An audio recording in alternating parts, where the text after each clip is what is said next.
ಇದಕ್ಕೆ ಏನು ಹೇಳುವೆ ಪಾಂಚಾಲಿ? ಧರ್ಮ ಧರ್ಮವೆಂದು ಕ್ಷತ್ರಿಯರ ಧರ್ಮವೇನೆಂದು ಮರೆಯುವುದು ನಿಮಗೆ ಉಚಿತವೆನಿಸಿತು.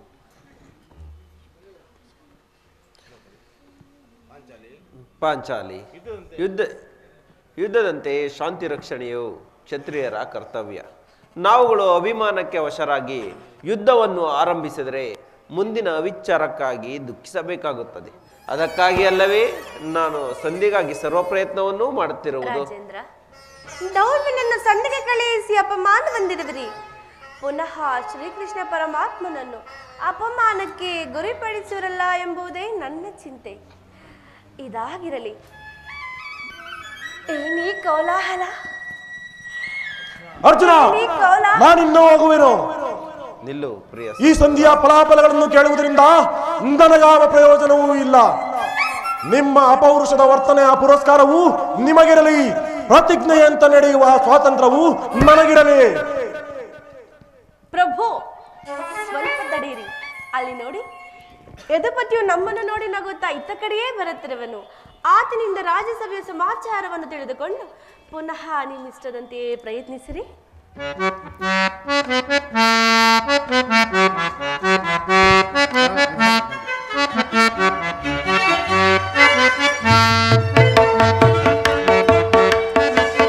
ಅಣ್ಣ, ಈ ನಿನ್ನ ತಂಗಿಯ ಪ್ರಣಾಮಗಳನ್ನು ಸ್ವೀಕರಿಸು ಪರಮಾತ್ಮ. ಪಾಂಡುಪುತ್ರರ ಪ್ರಣಾಮಗಳನ್ನು ಸ್ವೀಕರಿಸಿ. ಕೃಷ್ಣ, ಈ ಭೀಮನ ಪ್ರಣಾಮಗಳನ್ನು ಸ್ವೀಕರಿಸು. ಪರಮಾತ್ಮ, ಓದ ಕಾರ್ಯವೇನಾಯಿತು? ಓದವನಾರು ಕೃಷ್ಣನಲ್ಲವೇ? ಅಂದರೆ ಎಲ್ಲವೂ ಸಮರ್ಪಕವಾಗಿ ನಡೆಯಿತು. ಅಂದರೆ ಸಭೆಯಲ್ಲಿ ಸಂಧಿಯ ವಿಚಾರವೂ ನಡೆಯಿತು. ಪಾಂಚಾಲಿ, ನಾನಿನ್ನು ಹೋಗುವೆನು. ಈ ಸಂಧಿಯ ಸುದ್ದಿಯನ್ನು ಪ್ರಭು, ಪಾಂಚಾಲಿ, ಇನ್ನು ನನ್ನಿಂದ ಎಲ್ಲರೂ ಸಾಧ್ಯವಿಲ್ಲ. ಅವರ ಇಚ್ಛೆಯಂತೆ ಅವರು ನಡೆಯಲಿ. ನನಗೆ ತೋರಿದ್ದನ್ನು ನಾನು ಮಾಡುವೆನು. ಸ್ವಲ್ಪ ತಡೆಯಿರಿ ಪರಮೇಶ್ವರ. ಅಣ್ಣನ ಮಾತು ಮುಗಿಯಲಿ. ನಿಮ್ಮಣ್ಣನ ಮಾತು ಮುಗಿಯುವಷ್ಟರಲ್ಲಿ ನನ್ನ ತಾಳ್ಮೆಯು ಮುಗಿದು ಹೋಗುವುದು. ಪರಮಾತ್ಮ, ಸಭೆಯಲ್ಲಿ ಏನೇನು ನಡೆಯಿತು? ಎಲ್ಲವೂ ತಕ್ಕ ರೀತಿಯಲ್ಲಿ ನಾನು ನಿರೀಕ್ಷಿಸಿದಂತೆ ನಡೆಯಿತು. ನಾನಿನ್ನು ತಡೆಯಲಾರೆ ರುಕ್ಮಿಣಿಪತಿ. ಈ ನಿನ್ನ ಸಮಸ್ಯೆಯ ಮಾತುಗಳು ನನಗೆ ಬೇಡ. ಅಗ್ರಜರ ಅಪೇಕ್ಷೆಯಂತೆ 5 ಗ್ರಾಮಗಳಿಗೆ ಸಂಧಿ ಆಯ್ತೆ. ಭೀಮಸೇನ, ನಾನು ಓದದ್ದು ಅದಕ್ಕಾಗಿಯೇ ಅಲ್ಲವೇ? ಕೃಷ್ಣ, ಈಗ ತಿಳಿಯಿತು ನಿನ್ನ ಅಭಿಮತ. ಅಜ್ಞಾತ ವಾಸನ ನೆಪದಿಂದ ಅರ್ಜುನನು ಬಳೆಗಳನ್ನು ತೊಟ್ಟನು. ಈಗ ಸಂಧಿಯ ಜಪದಲ್ಲಿ ನಮ್ಮ ಇವರಿಗೂ ಸೀರೆಯನ್ನು ಉಳಿಸಲು ಅವಣಿಸುತ್ತಿರುವೆಯ ಯಾದವಾಗ್ರಣಿ, ಪಾಂಡುಪುತ್ರನ ಮೇಲೆ ನಿನಗಿಷ್ಟೊಂದು ಆಕ್ರೋಶ ಬೇಕೆ? ಭೀಮ, ನನ್ನ ಮಾತನ್ನು ಸ್ವಲ್ಪ ಕೇಳು. ಸಮಾಧಾನ ತಂದುಕೊಂಡು ನನ್ನ ಮಾತನ್ನು ಕೇಳು. ಇದು ನಿನಗೆ ಹೆಚ್ಚಿಗೆ ಸಂಬಂಧಪಟ್ಟ ವಿಷಯ. ಸ್ವಾಭಿಮಾನ ಶೂನ್ಯವಾದ ಅಸಂಧಾನದೊಡನೆ ಈ ಪ್ರಚಂಡ ಭೀಮನಿಗಂತಹ ಸಂಬಂಧ ಇರುವುದು, ನಿಕಟವಾದ ಸಂಬಂಧವಿರುವುದು. ಪರಮಾತ್ಮ, ಮುಂದೇನಾಯಿತು? ನಿಮ್ಮ ಸಂದೇಶವನ್ನು ರಾಜ್ಯಸಭೆಯಲ್ಲಿ ತಿಳಿಸಿದರು. ಎಲ್ಲರೂ ಒಪ್ಪಿದರು. ಯಾರು ಒಪ್ಪಿದರು? ಭೀಷ್ಮ, ದ್ರೋಣ, ವಿದುರ ಮುಂತಾದವರು. ಆ ದುರ್ಯೋಧನ ಆತನು ಸಹ. ಇನ್ನು ನನಗಿಲ್ಲಿ ಕೆಲಸವಿಲ್ಲ. ಈ ದುರ್ವಾರ್ತೆಯನ್ನು ಕೇಳಬೇಕೆಂಬುದು ನಿನ್ನ ಇಚ್ಛೆಯಾಗಿತ್ತು. ಕೃಷ್ಣ, ಅದನ್ನು ನೀನು ಸಾಧಿಸಿದೆ. ಸಾಧಿಸು, ಚೆನ್ನಾಗಿ ಸಾಧಿಸು. ಸಹೋದರರೇ, ನಿಮ್ಮ ಅಪೌರುಷದ ವರ್ತನೆಯ ಫಲವನ್ನು ನೀವೇ ಗುಂಜಿಸಿರಿ. ಅದರಲ್ಲಿ ಈ ಭೀಮನು ಯಾವ ಫಲವನ್ನು ಅಪೇಕ್ಷಿಸುವುದಿಲ್ಲ. ಯಾಜ್ಞಾಸೇನೆ, ನೀನು ನಿರಾಶಳಾಗಬೇಡ. ಈ ಭೀಮನು ಬದುಕಿದ್ದರೆ ನಿನ್ನ ಸೇಡನ್ನು ತೀರಿಸಲೇ ಬಿಡನು. ಭೀಮ, ನಿಲ್ಲಯ್ಯ. ನೀನು ನಿಜವಾದ ಎಡಂಬಪತಿಯೇ ಸರಿ. ನಿನಗಿಷ್ಟೊಂದು ಕೋಪವಿಲ್ಲದಿದ್ದರೆ ಆ ರಕ್ಕಸಿಯನ್ನು ಆಳಲು ಹೇಗೆ ಸಾಧ್ಯ? ಸುಮ್ಮನೆ ನನ್ನನ್ನು ಕಾಡಬೇಡ ಕೃಷ್ಣ. ಈ ಸಂಧಿಯ ಸುದ್ದಿಯು ನನಗೊಪ್ಪದು ಒಪ್ಪದು ಒಪ್ಪದು. ನಿನಗೊಪ್ಪುವ ವಿಚಾರ ಹೊಂದಿರುವುದು. ಆ ದುರ್ಯೋಧನನು ನಿನಗೆ ಪ್ರಿಯವಾದ ಸಂದೇಶವನ್ನು ಕಳಿಸಿರುವನು. ಏನು? ದುರ್ಯೋಧನ ಸಂದೇಶವೇ? ಹಾಗಾದರೆ ಅದರ ಉದ್ದೇಶವು ಸಂಧಿಯಾಗಲಾರದು. ಕೃಷ್ಣ, ಹೇಳು, ಏನು ಆ ಸಂದೇಶ? ಅದನ್ನು ಹೇಳುವ ಮೊದಲು ನೀನು ನನ್ನ ಬಳಿಯಲ್ಲಿ ಕೈಕಟ್ಟಿ ಕುಳಿತುಕೊಳ್ಳಬೇಕು. ಇಲ್ಲ, ನಿಂತಿದ್ದೇನೆ, ಹೇಳಬಿಡು. ನೀನು ಕುಳಿತುಕೊಳ್ಳದ ಹೊರತು ನಾನು ಹೇಳುವುದಿಲ್ಲ ಭೀಮಸೇನ. ಪರಿಹಾಸ್ಯವೇ ಕೃಷ್ಣ? ಪರಿಹಾಸ್ಯವಲ್ಲ ಭೀಮ. ನಿನ್ನನ್ನು ಕಂಡರೆ ನನಗಷ್ಟೊಂದು ಭಯ. ಇಲ್ಲಿ ಆ ಗದೆಯನ್ನು ಸ್ವಲ್ಪ ದೂರದಲ್ಲಿಟ್ಟು ಸಮಾಧಾನ ತಂದುಕೊಂಡು ನನ್ನ ಬಳಿಯಲ್ಲಿ ಬಂದು ಕುಳಿತುಕೋ. ನಿನಗೆ ಪ್ರಿಯವಾದ ಸಂದೇಶವನ್ನು ತಿಳಿಸುವೆ. ಇದು ನಿನ್ನ ಅಪೇಕ್ಷೆವಂತೆ ಕುಳಿತುಕೊಳ್ಳುವೆನು. ಈಗಲಾದರೂ ಹೇಳು. ಕೋಪ ಮಾಡಿಕೊಳ್ಳುವುದು ತಾನೆ? ಮಾಡುವುದಿಲ್ಲ. ಹಾಗಾದರೆ ಈಗ ನೀನು ನನ್ನ ಬಂದಿ. ಅದು ಕ್ಷಣಕಾಲ ಮಾತ್ರ ಕೃಷ್ಣ. ಹಾಗೇ ಆಗಲಿ. ಯಾಜ್ಞಸೇನೆ, ನಾನು ಹೇಳಿದಂತೆ ನೀನು ಮಾಡಬೇಕು ಕಡ್ಡಯ್ಯ. ಅರ್ಜುನ, ಈ ಗದೆಯನ್ನು ಸ್ವಲ್ಪ ಬಿಡಯ್ಯ. ಯಾಜ್ಞಸೇನ, ನೀನು ನಾನು ಹೇಳಿದಂತೆ ಮಾಡಬೇಕು ಕಡ್ಡಯ್ಯ. ನಿನ್ನ ಮಾತನ್ನು ನಾನು ಎಂದಾದರೂ ಮೀರಿದೆನಾ? ನನಗೊಂದು ಕಡೆ ಪುರಸ್ಕಾರ ರೂಪದಲ್ಲಿ ದೊರೆತ ಈ ಹಗ್ಗದಿಂದ ನಿನ್ನ ಪತಿಯ ಕರಗಳನ್ನು ಬಂಧಿಸು.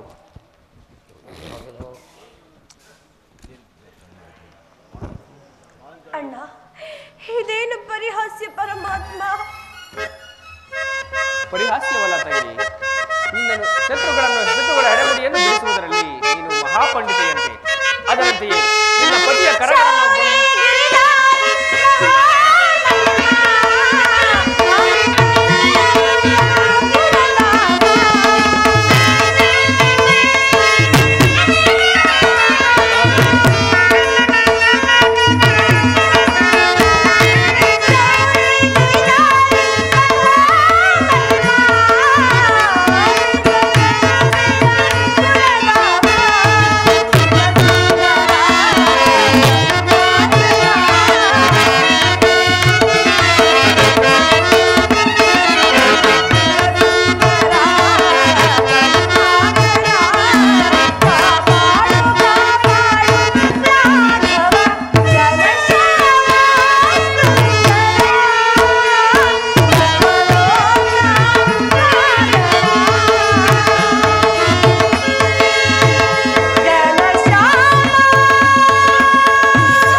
ಭೀಮನನ್ನು ಬಂಧಿಸಿದ ಖಡ್ಗದಿಂದ ಹಗ್ಗದಿಂದ ಈ ದಿನ ರಾಜಸಭೆಯಲ್ಲಿ ನನ್ನ ಅಂಗಾಂಗಗಳನ್ನು ಬಂಧಿಸಲಾಗಿತ್ತು. ಯಾರು ಮಾಡಿದವರು?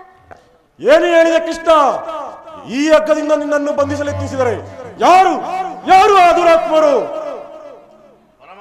ಪರಮಾತ್ಮ ಬಲಿ ಚಕ್ರವರ್ತಿಯ ಬಳಿ ದಾನ ಬೇಡುವ ನೆಪದಿಂದ ಹೋಗಿ ಇಡೀ ಭೂಮಂಡಲವನ್ನೇ ಆಕ್ರಮಿಸಿದ ಆ ಕುಂದುಕೌರವರ ಸಭೆಯಲ್ಲಿ ಇಂತಹ ಅಪಮಾನವನ್ನು ಹೊಂದಿದರು. ಪಾಮರನಂತೆ ಹಿಂದಿರುಗಿದೆಯಾ? ಹೇಳು ದೇವ, ಹೇಳು, ನಿನ್ನನ್ನು ಬಂಧಿಸಲಾದ ಆ ದುರ್ಬರ್ತಿಗಳು ಯಾರು? ಮತ್ತಿನ್ಯಾರು? ದುರಾಭಿಮಾನಿಯಾದ ದುರ್ಯೋಧನನು ಆಜ್ಞೆ ಮಾಡಿದನು. ದುರಾಚಾರಿಯಾದ ದುಶ್ಯಾಸನನು ಈ ಕೃತ್ಯವೆಸಗಿದನು. ಇಂತಹ ಸಾಹಸ ಅವರಿಂದಲ್ಲದೆ ಮತ್ಯಾರಿಂದ ಸಾಧ್ಯ? ಪಾಂಚಾಲಿ, ನನ್ನ ಕೈಗಳನ್ನು ಬಿಚ್ಚು. ಈ ದುರ್ವರ್ತನೆಯಿಂದ ದುರ್ಯೋಧನ ದುರಾಭಿಮಾನವು ಶಿಖರವನ್ನು ಮುಟ್ಟಿತು. ಪಾಂಡವರ ಪ್ರಿಯ ಬಂಧುವನ್ನು, ಪಾಂಡವರ ರಾಯಭಾರಿಯನ್ನು ಆ ಕುನ್ನಿ ಕೌರವ ಈ ರೀತಿಯ ಅಪಮಾನ ಮಾಡಿರುವನೇ? ಅಗ್ರಜ ಧನಂಜಯ, ಇದಕ್ಕೆ ನಿಮ್ಮ ಉತ್ತರವೇನು? ಇಷ್ಟು ಮಾತ್ರವಲ್ಲದೆ ನಿಮ್ಮ ಸಂದೇಶಕ್ಕೆ ದುರ್ಯೋಧನನು ನಿಮ್ಮ ಸಂದೇಶಕ್ಕೆ ಕೊಟ್ಟ ಉತ್ತರವನ್ನು ಕೇಳಿ.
ಅಲ್ಲದೆ ನೀವು ರಾಜ್ಯವನ್ನು ಬಯಸುವುದಾದರೆ ಅದು ದೊರಕುವುದು ರಣರಂಗದಲ್ಲಿ, ಶಸ್ತ್ರಾಸ್ತ್ರಗಳ ಆಷ್ಟಾಲದಲ್ಲಿ, ವೀರರತಿಕರ ಘೋಷದಲ್ಲಿ ಎಂದು ಹೇಳಿದನು.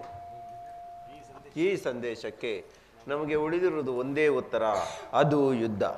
ನೀನೇ ತಿಳಿದಿರುವೆ ಕೃಷ್ಣ, ನಾನು ಯುದ್ಧವನ್ನು ಎಂದೂ ಅಪೇಕ್ಷೆ ಪಟ್ಟವನಲ್ಲ. ಸಂಧಿಗಾಗಿ ಸರ್ವ ಪ್ರಯತ್ನವನ್ನೂ ಮಾಡಿದೆನು. ಆದರೆ ನನ್ನ ಪ್ರಯತ್ನವೆಲ್ಲವೂ ವಿಫಲವಾಗಿ ಇಂದು ಯುದ್ಧ ಮುಂದೆ ಬಂದು ನಿಂತಿರುವುದು. ಪಾಂಚಾಲಿ, ನನ್ನ ಕೈಗಳನ್ನು ಬಿಚ್ಚು.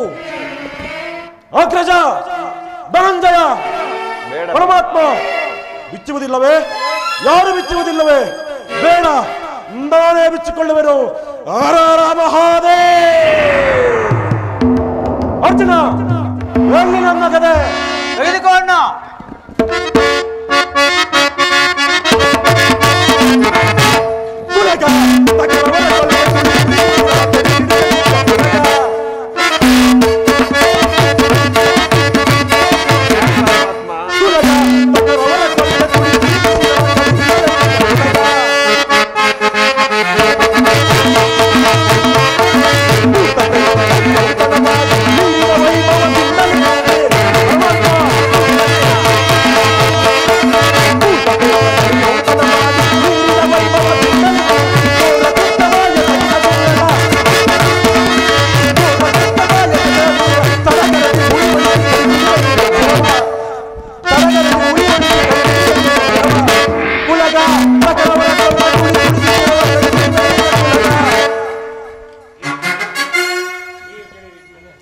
ಈಗ ಕೇಳಿರಿ ಈ ಭೀಮನ ಪ್ರತಿಜ್ಞೆಯನ್ನು. ನಾನು ವಾಯುದೇವನ ಅಂಶದಲ್ಲಿ ಜನಿಸಿದ್ದೇ ನಿಜವಾಗಿದ್ದರೆ, ವೀರಮಾತೆ ಕುಂತಿದೇವಿಯ ಸ್ತನಪಾನ ಮಾಡಿದ್ದೇ ಸತ್ಯವಾಗಿದ್ದರೆ, ನಾಳಿನ ಯುದ್ಧದಲ್ಲಿ ಆ ಕೌರವನ 99 ಮಂದಿ ಸಹೋದರರನ್ನು ಸಮೂಲನವಾಗಿ ನಾಶ ಮಾಡಿ ದುಶ್ಯಾಸನನ ವಕ್ಷ ಸ್ಥಳವನ್ನು ಬಗೆದು ಆತನ ಗುಂಡಿಗೆಯ ಬಿಸಿ ರಕ್ತದಿಂದ ಮಡದಿ ಪಾಂಚಾಲಿಯ ಬಿಡುಗಡೆಯನ್ನು ಕಟ್ಟಿದೆ. ನಂತರ ಆ ದರ್ಪಿತ ದುರ್ಯೋಧನ ತೊಡೆಯನ್ನು ಈ ನನ್ನ ಗದಾದಂಡದಿಂದ ಮುರಿದು ಆತನ ರಾಜ ಕಿರೀಟವನ್ನು ನನ್ನ ಎಡಗಾಲಿನಿಂದ ಒತ್ತು ಪುಡಿ ಪುಡಿ ಮಾಡದೆ ಹೋದರೆ ನನಗತಿ ಭಯಂಕರವಾದ ನರಕವೇ ಪ್ರಾಪ್ತವಾಗಲಿ. ಕೃಷ್ಣ, ಇದಕ್ಕೆ ನಿನ್ನ ಪಾದವೇ ಸಾಕ್ಷಿ.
ಶ್ರೀಕೃಷ್ಣ ಪರಮಾತ್ಮನು ಹೇಳಿದ ಸ್ಥಾನವೂ ಇದೆ.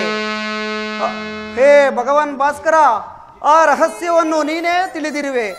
ಸೂತನೆಂಬ ಅಂಧಕಾರದಿಂದ ನನ್ನನ್ನು ಉದ್ಧಾರ ಮಾಡು ದೇವ.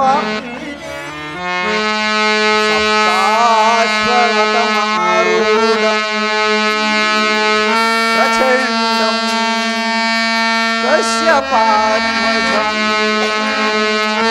ಶ್ವೇತಪದ್ಮಧರಂ ದೇವಂ ತ್ವಂ ಸೂರ್ಯ ಪ್ರಣಮಾಮಿ ಪ್ರಣಮಾಮಿ ಪ್ರಣಮಾಮಿ.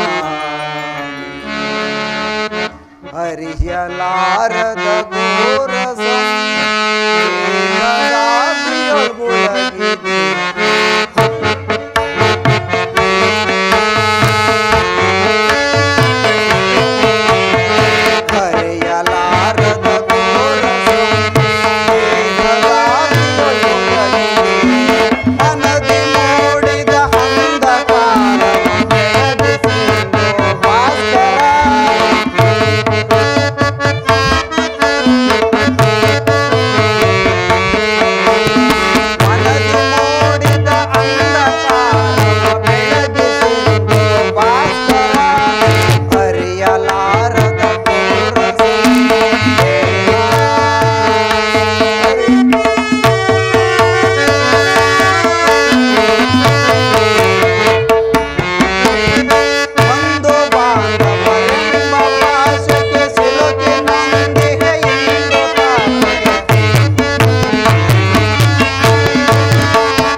ಯಾರು ನನ್ನ ಏಕಾಗ್ರತೆಯನ್ನು ಭಂಗಪಡಿಸಿದ ನೀನು ಯಾರು ತಾಯಿ? ನೀನು ಸರ್ವ ಸಾಕ್ಷಿಯಾಗಿ ಪೂಜಿಸುತ್ತಿರುವ ಸೂರ್ಯದೇವನ ಜ್ವಲಂತ ಪ್ರಭೆಯನ್ನು ಮೊದಲು ತೋರಿದ ಸ್ತ್ರೀ ನಾನು. ಈ ನಿರ್ಭಾಗ್ಯಳನ್ನು ಕುಂತಿ ಎಂದು ಕರೆಯುವರು. ಹಾ, ಕುಂತಿ. ಹಾ, ನನ್ನ ಹೆತ್ತ ತಾಯಿ. ಅಮ್ಮ, ನಮಸ್ಕರಿಸುವೆನು.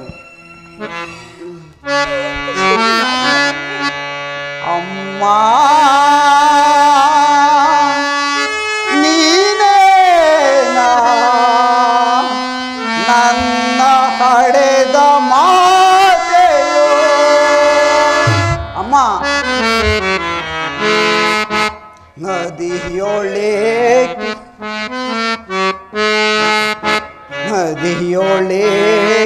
ನೂಕಿದೆ ಮಾತೆಯೇ, ನದಿಯೊಳೇಕೆ ನೂಕಿದೆ ಮಾತೆಯೇ, ಮಮತೆಯೇ, ನದಿಯೊಳೇಕೆ ನೂಕಿದೆ.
ಕೀರ್ತಿಶೀಲನಾಗು ಮಗನೇ, ಕೀರ್ತಿಶೀಲನಾಗು. ಎಂತಹ ಕೀರ್ತಿಯಮ್ಮ ನನ್ನದು. ನಾನು ಹುಟ್ಟಿದ ಕೂಡಲೇ ಗಂಗಾ ನದಿಯಲ್ಲಿ ತೇಲಿ ಬಿಡಲು ನಾನು ಮಾಡಿದ ಅಪರಾಧವಾದರೂ ಏನು ತಾಯಿ? ಅಲ್ಲಿರ ಜಲಚರ ಪ್ರಾಣಿಗಳು ನನ್ನನ್ನು ತಿನ್ನದೆ ಬಿಟ್ಟು ಬಿಟ್ಟವಲ್ಲ ಅಮ್ಮ.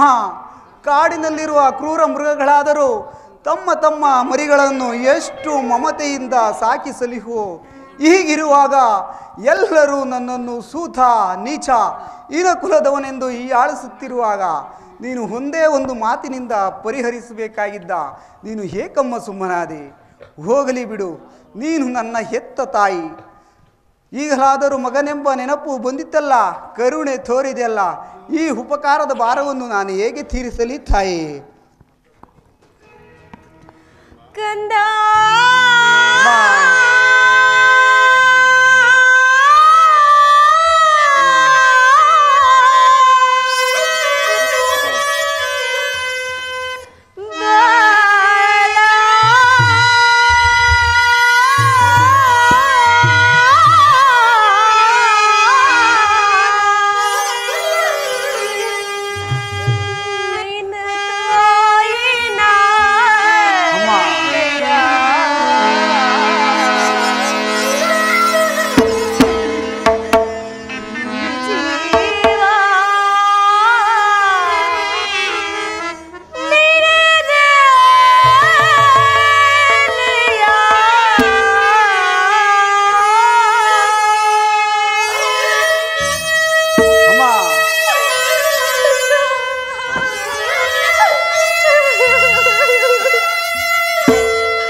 ನೀಗೆ ಮಾತನಾಡಬೇಡಪ್ಪ.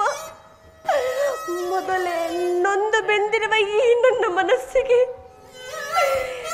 ನಿನ್ನ ಮಾತುಗಳು ಶೋಲದಂತೆ ಹಿರಿಯತರು. ನೀನು ಬಾಲ್ಯದಿಂದ ಪಟ್ಟ ಕಷ್ಟ ಅಪಮಾನಗಳಿಗೆಲ್ಲ ನಾನೇ ಕಾರಣಳು. ಈ ನಿನ್ನ ನಿರ್ಭಾಗ್ಯ ತಾಯಿಯನ್ನು ಕ್ಷಮಿಸು ಮಗನೇ. ನಿನ್ನ ನಿರ್ಭಾಗ್ಯ ತಾಯಿಯನ್ನು ಕ್ಷಮಿಸು. ಅಮ್ಮ, ಈ ರೀತಿ ಮಾತನಾಡುವುದು ಬಾಲಕನಾದ ನನಗೆ ಶ್ರೇಯಸ್ಕರವಲ್ಲ. ನಾನು ಹಠಭಾಗ್ಯನು. ನನ್ನ ಕರ್ಮಕ್ಕೆ ನೀನೇನು ತಾನೇ ಮಾಡಿಯೇ? ನಿನ್ನ ಪಾದ ಸೇವೆಯನ್ನು ಮಾಡುತ್ತಿರುವರು ಆ ಪಾಂಡವರಲ್ಲವೇ ಶಕೃತಶಾಲಿಗಳು. ನೀನೇಕೆ ಚಿಂತಿಸುವೆ ಅಮ್ಮ? ಭಯವನ್ನು ಬಿಡು. ಕಂದ, ಆದದ್ದು ಆಗಿ ಹೋಯಿತು. ಆ ಕೌರವರೊಡನೆ ಸೇರಬೇಡ, ಪಾಂಡವರೊಡನೆ ಸೇರಿಕೋ ಮಗನೇ. ಅಮ್ಮ, ಇದೊಂದು ಮಾತನ್ನು ಬಿಟ್ಟು ಬೇರೆ ಏನಾದರೂ ಕೇಳು, ನಡೆಸಿಕೊಡುವೆನು. ಆದರೆ ಜೀವಿಸುವಿರೋ ತನಕ ಸ್ವಾಮಿ ದ್ರೋಹವನ್ನು ಮಾತ್ರ ಮಾಡಲಾರೆ ತಾಯಿ. ಹಾಗಲ್ಲ ಕಂದ, ಎತ್ತ ತಾಯಿಯಾದ ನಾನು ನಿನ್ನಲ್ಲಿ ಭಿಕ್ಷೆಯನ್ನು ಬೇಡುತ್ತಿರುವೆನು. ಪಾಂಡವರ ಮೇಲೆ ವೈರವನ್ನು ಕಳೆ, ಸೌಭದ್ರ ದಾನವನ್ನು ಮಾಡು ಮಗನೇ. ನೀ ಸೌಭದ್ರ ದಾನವನ್ನು ಮಾಡು. ಅಮ್ಮ, ನೀನು ವೀರ ಮಾತೆ, ನೀನೇ ಹೇಳು. ಪೊರೆದಾತನು ನನ್ನನ್ನೇ ನಂಬಿ ಯುದ್ಧವನ್ನು ಹೂಡಿರುವಾಗ, ಆ ಕೌರವೇಶ್ವರ ಕಾರ್ಯಗಳು ನನ್ನಿಂದಲೇ ಸಾರ್ಥಕವಾಗಿರುವಾಗ, ಇಂತಹ ಸಂಬಂಧಗಳನ್ನು ಕಲ್ಪಿಸಿಕೊಂಡು ಆತನನ್ನು ತೊರೆದರೆ ನಾನು ಪರಮಪಾಪಿಯಾಗುವುದಿಲ್ಲವೇ? ನನ್ನ ತಂದೆ ತಾತಂದಿರು ನರಕಕ್ಕೆ ಬೀಳದಿಹರೆ, ನಾಳೆ ಹುಟ್ಟುವ ಮಕ್ಕಳು ಮೊಮ್ಮಕ್ಕಳು ಕರ್ಣನಂತಹ ನೀಚನೆಂದು ಶಪಿಸದಿಹರೆ. ಇಂತಹ ಸನ್ನಿವೇಶದಲ್ಲಿ ನೀನೇ ಹಿತಬೋಧನೆಯನ್ನು ಮಾಡುತ್ತಾಯಿ. ಕಂದ, ನಿನ್ನ ಮಾತು ನಿಶ್ಚಯ. ಎಷ್ಟೇ ಆಗಲಿ ಪಾಂಡವರು ನಿನ್ನ ಬೆನ್ನ ಬಿದ್ದ ಸಹೋದರರಲ್ಲವೇನು? ನೀವಾರು ಜನ ಸೇರಿ ರಾಜ್ಯಭಾರ ಮಾಡುವುದನ್ನು ನಾನು ಕಣ್ತುಂಬ ಕಂಡು ಸಂತೋಷ ಪಡಬೇಕಲ್ಲವೇ? ಸಂತೋಷ ಪಡಬೇಕಲ್ಲವೇ? ಅಮ್ಮ, ಆ ಪಾಂಡವರು ನನ್ನ ಸಹೋದರ ಎಂಬ ಭಾವನೆ ನನಗಿರಲಿಲ್ಲ. ಅದರಲ್ಲಿ ನನ್ನದೇನು ತಾಯಿ ತಪ್ಪು? ನೀನೇಕೆ ಚಿಂತಿಸುವೆ? ಮಮ ಪ್ರಣಾಯಿ ಪಾಂಡವ ಎಂದು ಶ್ರೀಕೃಷ್ಣ ಪರಮಾತ್ಮನು ಹೇಳಿರುವಾಗ ಆ ಪಾಂಡವರ ಪ್ರಾಣಕ್ಕೆ ಭಯವೆಲ್ಲಿದು? ನೀನೇಕೆ ಚಿಂತಿಸುವೆ ತಾಯಿ? ಚಿಂತಿಸದೆ ಹೇಗಿರಲಿ? ದುರ್ಯೋಧನನು ಲೋಕೈಕ ವೀರನಾದ ನೀನು ಪಾಂಡವರ ಮೇಲೆ ದ್ವೇಷ ಸಮರಗಳನ್ನೇ ಸಾಧಿಸುತ್ತಿರುವಾಗ ಚಿಂತಿಸದೆ ಹೇಗಿರಲಿ ಮಗನೇ? ಕಂದ, ಅಮ್ಮ, ಹೋಗಲಿ. ನಾಳಿನ ಶುದ್ಧರಣ ರಂಗದಿಂದ ಪರಾನ್ಮುಖನಾಗೋ. ಅಮ್ಮ, ಈ ಕರ್ಣನು ಅಂತಹ ನೀಚನಲ್ಲ. ಪೌರುಷವರ ತನಕ ಹೋರಾಡಿ ಆ ನನ್ನ ಸ್ವಾಮಿ ಕೌರೇಶ್ವರನಿಗಾಗಿ ಹೋರಾಡುವನು. ಉಳಿದಿದ್ದು ದೈವವಿಚ್ಛೆ. ಆತನಿಗೆ ನನ್ನಲ್ಲಿರುವ ವಿಶ್ವಾಸವನ್ನು ನೀನೇನು ಬಲ್ಲೆ ತಾಯಿ? ತನ್ನ ಪ್ರಪಂಚವೇ ನನ್ನನ್ನು ದೂಡಿಬಿಟ್ಟಿದ್ದಾಗ ಬಹು ಮನ್ನಣೆಯಿಂದ ಸಾಕಿ ಸಲುಹಿ ಅಂಗರಾಜ್ಯಕ್ಕೆ ಪಟ್ಟಾಭಿಷೇಕ ಮಾಡಿದನಲ್ಲವೇ? ತನ್ನ ಪ್ರಾಣದಂತೆ ಹೃದಯ ಸಖನಂತೆ ನನ್ನನ್ನೇ ನಂಬಿ ಯುದ್ಧವನ್ನು ಹೂಡಿರುವಾಗ, ಆ ಕೌರವೇಶ್ವರನ ಕಾರ್ಯಗಳು ನನ್ನಿಂದಲೇ ಸಾರ್ಥಕವಾಗಿರುವಾಗ, ಇಂತಹ ಸಂಬಂಧಗಳನ್ನು ಕಲ್ಪಿಸಿಕೊಂಡು ಆತನನ್ನು ತೊರೆಯುವುದು ಧರ್ಮವೇ ತಾಯಿ? ಸರ್ವದಾ ಆಗಲಾರದು. ನಾನು ಪರನ್ಮುಖಲಾಗಲಾರೆ ತಾಯಿ. ಹೋಗಲಿ ಬಿಡು ಮಗನೇ, ಹೋಗಲಿ. ಕಂದ, ನಾಳಿನ ಯುದ್ಧರಣ ರಂಗದಲ್ಲಿ ಪಾಂಡವರು ಯಾರಾದರೂ ನಿನ್ನ ಕೈಗೆ ಸಿಕ್ಕರೆ ಅವರನ್ನು ಕೊಲ್ಲಬೇಡಪ್ಪ. ಅಮ್ಮ, ಆಗಬಹುದು ತಾಯಿ. ಧರ್ಮವೇ ಉಸಿರೆಂದು ನಂಬಿರುವ ಧರ್ಮರಾಯನು ನನ್ನ ಕಣ್ಣೆದಿರಿಗೆ ಬಂದರೂ ಕಣ್ಣೆತ್ತಿ ಸಹ ನೋಡುವುದಿಲ್ಲ. ಸಾವಿರ ಆನೆಗಳ ಬಲವುಳ್ಳ ರುದ್ರಾಂಶ ಸಂಭೂತನಾದ ಭೀಮಸೇನನು ತನ್ನ ಗದೆಯಿಂದ ತಲೆಯನ್ನು ನುಚ್ಚು ಮೂರು ಮಾಡಿದರೂ ಅವನ ಮೇಲೆ ಕೈ ಮಾಡುವುದಿಲ್ಲ. ತೇಜೋಮಯ ಮೂರ್ತಿಗಳಾದ ನಕುಲ ಸಹದೇವರಿಗೆ ನಾನು ಎಂದಿಗೂ ಕೇಳನ್ನು ಬಯಸುವುದಿಲ್ಲ ಅಮ್ಮ. ಆದರೆ ಪಾರ್ಥ, ಪಾಲ್ಗುಣ, ಕಿರೀಟಿ, ಧನಂಜಯ, ಶ್ವೇತವಾಹನ, ಭೀಮಸ್ಸು, ಸರ್ವಸಾಚಿ, ಗಾಂಡೀವಿ, ವಿಜಯ ಎಂಬ ಅರ್ಜುನ ಎಂಬ ದಶನಾಮಗಳನ್ನೊಂದು ವಿಜಯ ಪತಾಕೆಯನ್ನಾರಿಸಿ ಅಹಂಕಾರದಿಂದ ಮೆರೆಯುತ್ತಿರುವ ಆ ಪಾರ್ಥನನ್ನು ಮಾತ್ರ ಉಳಿಸಲಾರೆ ತಾಯಿ. ಅಮ್ಮ, ಅರ್ಜುನನ ಮೇಲೆ ನಿನಗಿಷ್ಟು ಕೋಪಬೇಕಯ್ಯ. ಅಮ್ಮ, ಕೋಪಬೇಕೆ? ಆತನೊಡನೆ ಯುದ್ಧ ಮಾಡುವುದನ್ನು ನೋಡಿ ನನ್ನ ಸ್ವಾಮಿ ಸಂತೋಷಪಟ್ಟರೆ ಆಗ ನನ್ನ ಜನ್ಮ ಸಾರ್ಥಕವಾಗುವುದು. ಅಮ್ಮ, ಈ ಪ್ರಪಂಚದಲ್ಲಿ ನಮ್ಮಿಬ್ಬರಲ್ಲಿ ಒಬ್ಬರಿಗೆ ಮಾತ್ರ ಸ್ಥಳಾವಕಾಶವಿರುವುದು. ನನ್ನಿಂದನೇ ಅರ್ಜುನನೇ ಮೃತಪಟ್ಟರು, ಅರ್ಜುನನಿಂದ ನಾನೇ ಮೃತಪಟ್ಟರು. ನಿನಗೈವರು ಮಕ್ಕಳು ಉಳಿಯುವು, ಚಿಂತಿಸಬೇಡ ತಾಯಿ. ಹೋಗಲಿ ಬಿಡು ಮಗನೇ, ನಿನ್ನ ನೆಚ್ಚಿಗೆ ತೊಂದರೆಗೆ ನಾನು ಗುರಿಪಡಿಸಲಾರೆ.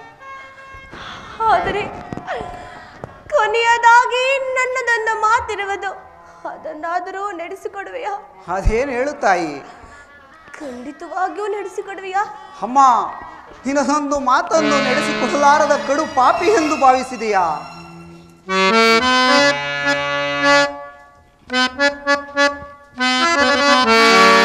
ಜನನಿ ನಿನ್ನ ಮಗನಿವನು ಉಸಿಯಾಡುವನೇನು?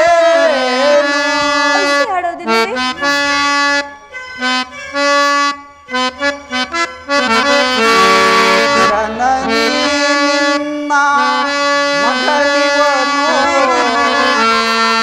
ಉಸಿಯಾಡುವನೇನು? ಮಾತೆಯ ನುಡಿಗೆ ಉಸಿರಾಡಿದರೆ ಮೆಚ್ಚುವರೇ ಭಾಸ್ಕರನು. ಸಾಲು ನಡೆಸಿಕೊಡುವನು.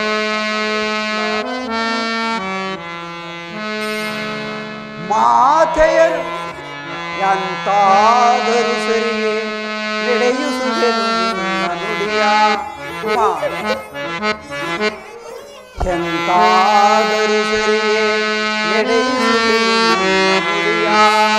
ಧರ್ಮನಾಡೆ, ಧರ್ಮನಾಡೆ, ನಿನ್ನ ಪಾದ ಕಮಲದ ಅಡಿಗನು.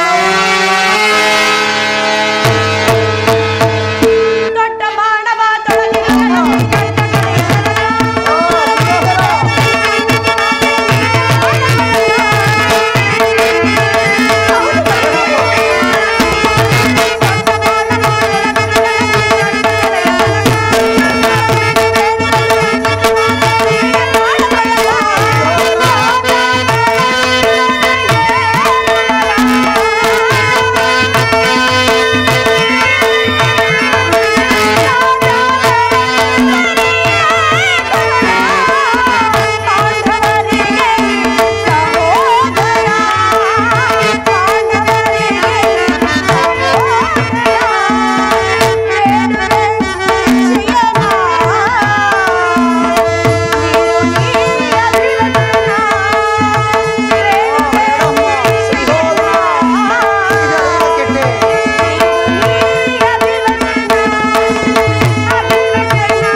ರಂಗದಲ್ಲಿ ದೊಡ್ಡ ಬಾಣವನ್ನು ಪುನಃ ತೊಡಬೇಡ ಮಗನೇ.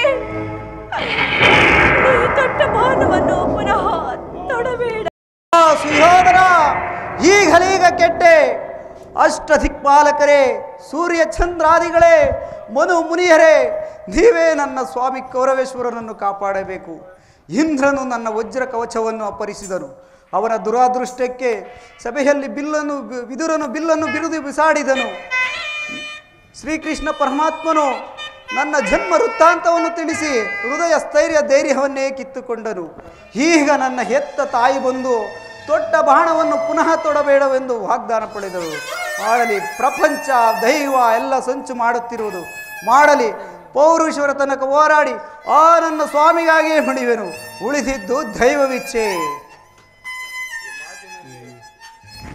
ಕಂದ ಮಗನೇ, ಅಮ್ಮ, ಈ ನಿನ್ನ ಮಾತಿನಲ್ಲಿ ಯಾವ ಸಂದೇಹವೂ ಇಲ್ಲವಲ್ಲ? ಅಮ್ಮ,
ಅಮ್ಮ, ಶ್ರೀಕೃಷ್ಣ ಪರಮಾತ್ಮನ ಕುಟಿಲೋಪಾಯವು ಫಲಿಸಿತು.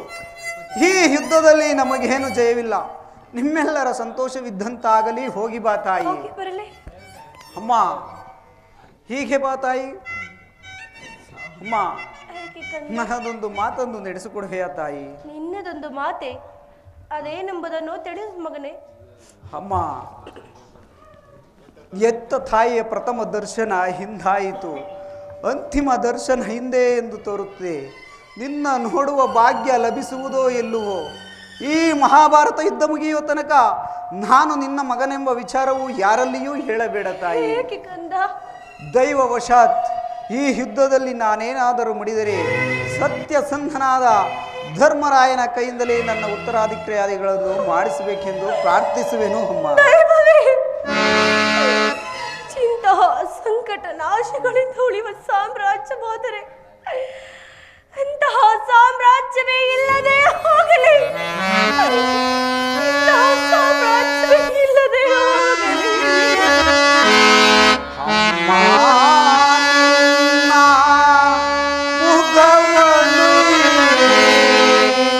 ಯುಗದಿ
ವಿಧಿ ದೈವಾನುಕೂಲದಿಲ್ಲದವರು ಈ ಪ್ರಪಂಚದಲ್ಲಿ ಬದುಕಿದ್ದರೂ ವ್ಯರ್ಥ. ನಿನ್ನ ಲೀಲೆ ಅಗಣ್ಯವಾದದ್ದು.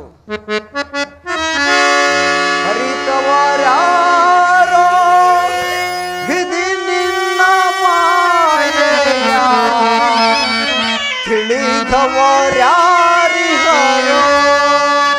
ದೇವ ಹರಿಯಲ ಸಾಧ್ಯವೋ.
10 ದಿನಗಳ ಘೋರ ಯುದ್ಧದ ತರುವಾಯ ಭೀಷ್ಮನು ಪರಾಜಿತನಾದನು.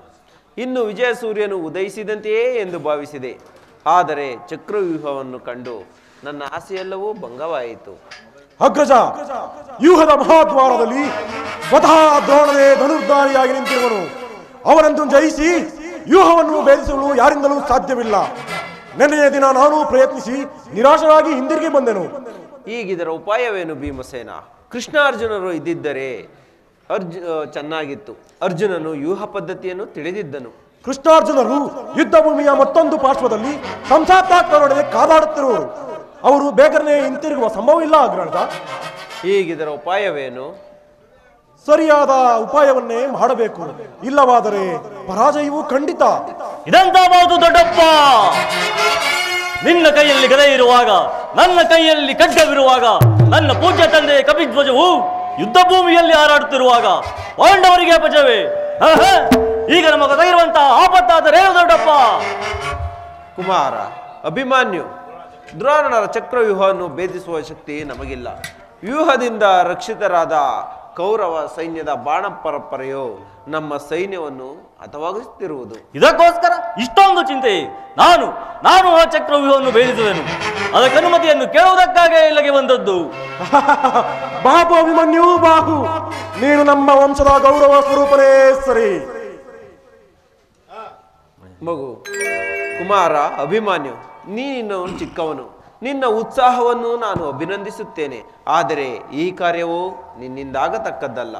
ನಾವುಗಳು ಜೀವಿಸಿದ್ದು ಇಂತಹ ದುಸ್ಸಾಧ್ಯವಾದ ಕೆಲಸಕ್ಕೆ ನಿನ್ನನ್ನು ಕಳಿಸುವುದು ಲೋಕಾಭಿಮತ ಎನಿಸುವುದೇ?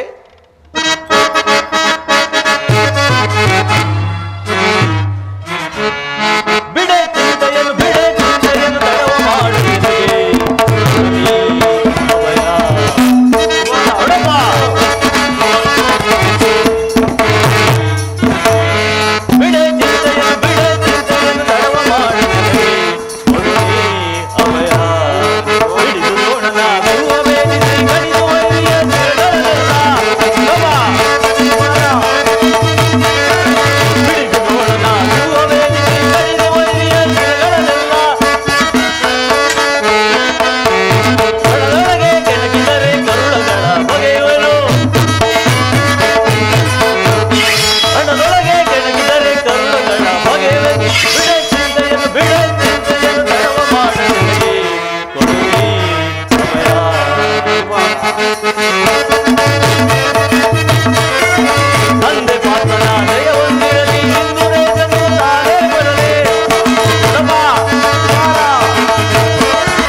ದೊಡ್ಡಪ್ಪ, ನಾನೇನು ಚಿಕ್ಕವನೆಂದು ಈ ರೀತಿ ಹೇಳುತ್ತಿರುವೆಯ? ನಿಮ್ಮ ಕಣ್ಮುಂದಿರುವ ಪಾರ್ಥನ ದೇಹವು ಚಿಕ್ಕದಾಗಿರಬಹುದು, ಆದರೆ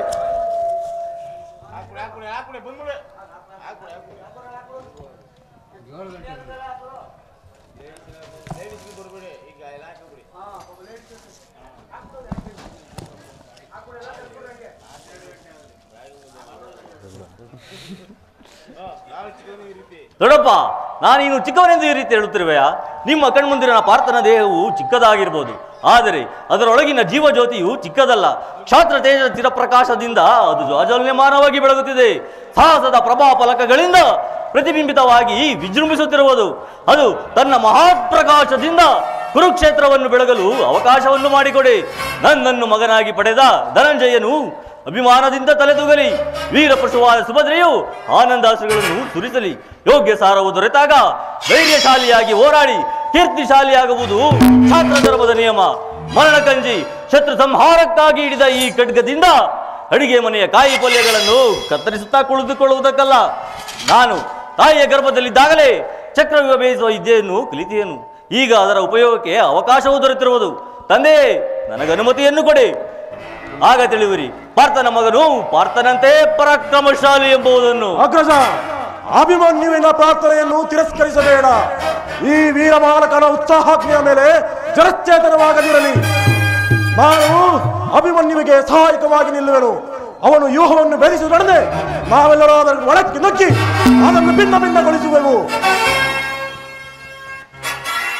ಭೀಮಸೇನ, ನಿನ್ನಿಷ್ಟದಂತೆ ಆಗಲಿ. ಇದು ಈ ಪ್ರಿಯ ಬಾಲಕನ ಪ್ರಾಣವನ್ನು ನಿನ್ನ ಕೈಯಲ್ಲಿಡುವೆನು.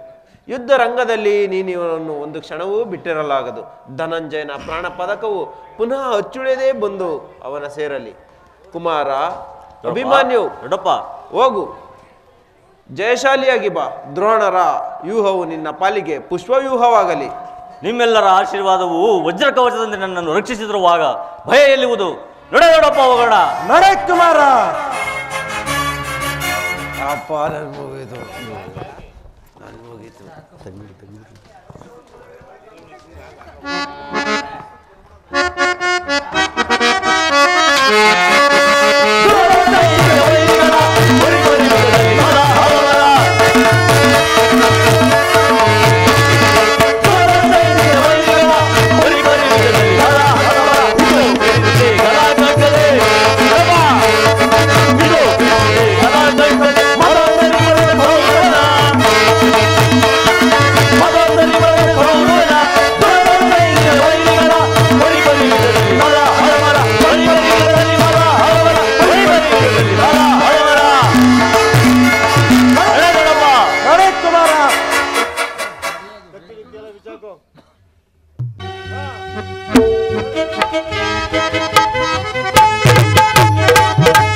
ಪ್ರಿಯಾ,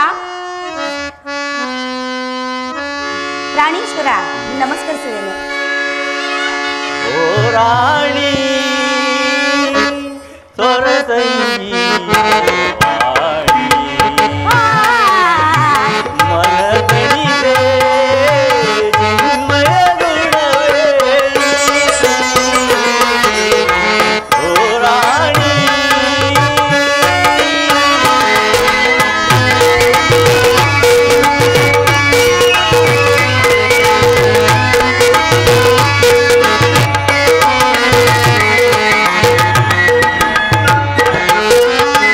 ಆ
ದರ್ಶನಕ್ಕಾಗಿ 4 ದಿನಗಳಿಂದಲೂ ಕಾಯುತ್ತಿದೆ. ಅದೀಗ ಲಭಿಸಿತು ಸ್ವಾಮಿ. ಹೃದಯೇಶ್ವರಿ, ನಿನ್ನ ಹೃದಯನ ದೇವನ ದರ್ಶನವನ್ನೇನೋ ನೀನು ಹೊಂದಿದೆ, ಆದರೆ ಆತನ ಸನ್ನಿಧಾನದಲ್ಲಿ ಅರ್ಪಿಸಲು ಏನನ್ನೂ ಸಿದ್ಧಪಡಿಸಿರಬೇಕು. ಏಕೆ ಸ್ವಾಮಿ, ಈ ನನ್ನ ಸರ್ವಸ್ವೇ ನಿಮ್ಮದಲ್ಲವೇ? ನನಗಾಗಿ ಇನ್ನೇನಿರುವುದು? ಅದು ನಿನ್ನ ಹೃದಯದ ಪ್ರೇಮ ಉತ್ತರ. ಹಬ್ಬಬ್ಬಾ, ನಿಮ್ಮದೇ ಆಗಿರುವಾಗ ಅದನ್ನು ಪುನಃ ಕೊಡುವ ಅಗತ್ಯವಿರುವುದೇ ಸ್ವಾಮಿ? ಆಹಾ, ಎಂತ ಚಾತುರ್ಯವಾದ ನುಡಿ.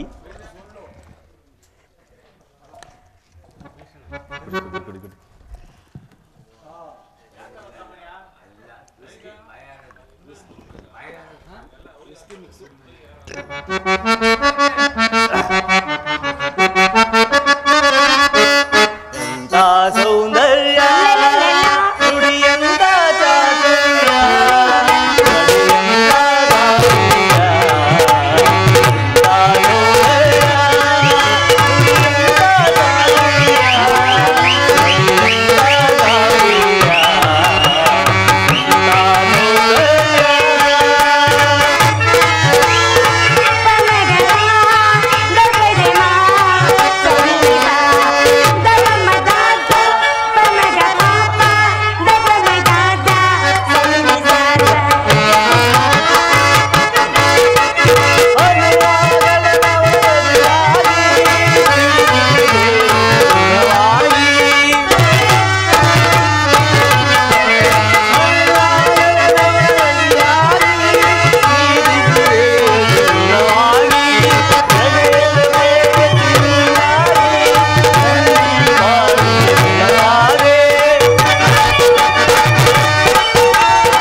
ನಾನು ಅದನ್ನು ಬಲ್ಲೆನೂ ಪ್ರೇಯಸಿ.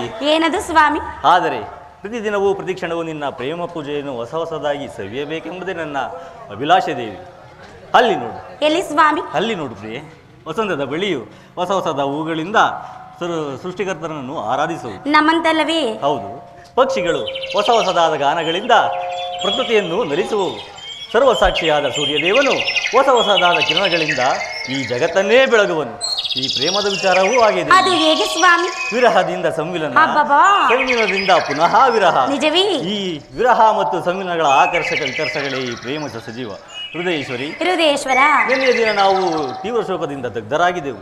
ಈ ದಿನ ಪುನಃ ಸಮ್ಮಿಳಿತರಾಗವು. ಈ ಆನಂದ ಸುಪ್ರಭಾತದಲ್ಲಿ ನಿನ್ನ ಪ್ರೇಮ ಪೂಜೆಯನ್ನು ಪುನಃ ಪಡೆಯಬೇಕೆಂಬುದೇ ನನ್ನ ಅಭಿಲಾಷೆ ದೇವಿ. ಅಲ್ಲ ಸ್ವಾಮಿ, ಈ ನನ್ನ ದೇವರಿಯನ್ನು ಪೂಜೆ ಬಯಸಿದಾಗ ಈ ನಿನ್ನ ಭಕ್ತ ನಿರಾಕರಿಸೋಳೆ ಬರುವರಾಗಿ. ದೇವರು ಪ್ರಸನ್ನನಾಗಿ ಶಾಂತರಾಗಿ ಸ್ವಾಮಿ ಕುಳಿತುಕೊಳ್ಳಿ. ಆಗಲಿ. ಪ್ರಾಣೇಶ್ವರ, ನಾನೇ ನನ್ನ ಕೈಯಾರ ಕಟ್ಟಿದ ಸುಮಮಾಲಿಕೆಯನ್ನು ಧರಿಸಿ ಈ ಭಕ್ತಳಲ್ಲಿ ಪ್ರಸನ್ನಲಾಗು ದೇವ.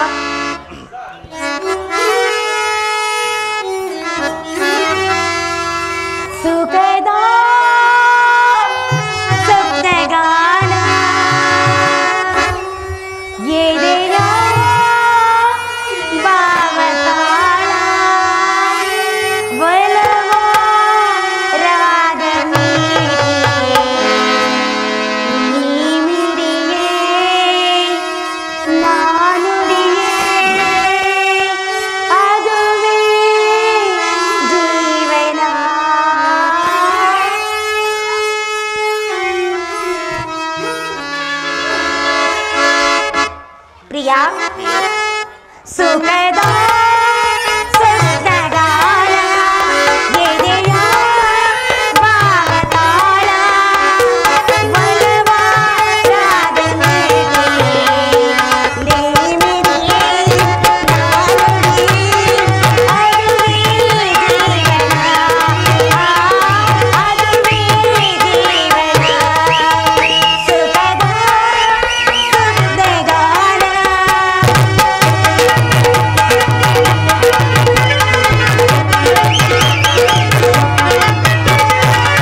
ಮನೋಲ್ಲವನೇ ಮನವಲ್ಲವೇ?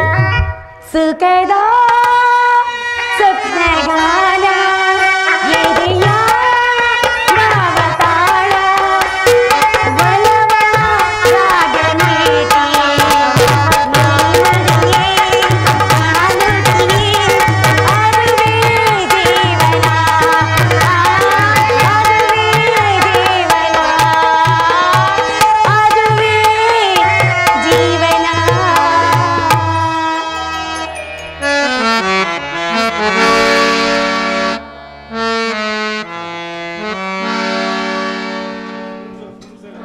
ಸರ್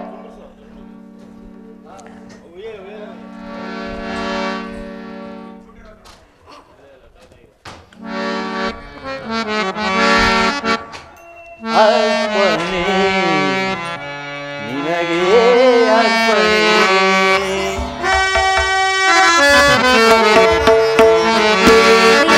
ಪ್ರಿಯೆ ಅರ್ಪಣೆ ನಿನಗೆ ಅರ್ಪಣೆ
ನೀರು ಕೊಡಲ್ಲ ನೀರು ಕೊಡಲ್ಲ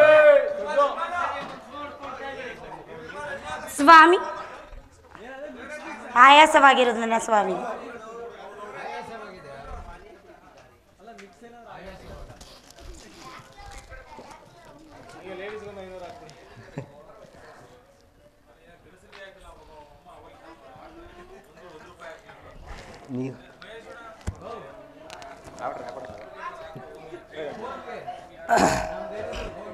ಪ್ರಾಣೇಶ್ವರ, ಈ ಪ್ರಶಾಂತವಾದ ಮುಖಭಂಗಿ ಏಕೆ? ನನ್ನಿಂದ ಏನಾದ್ರೂ ಅಪರಾಧವಾಯಿತೆ ಸ್ವಾಮಿ?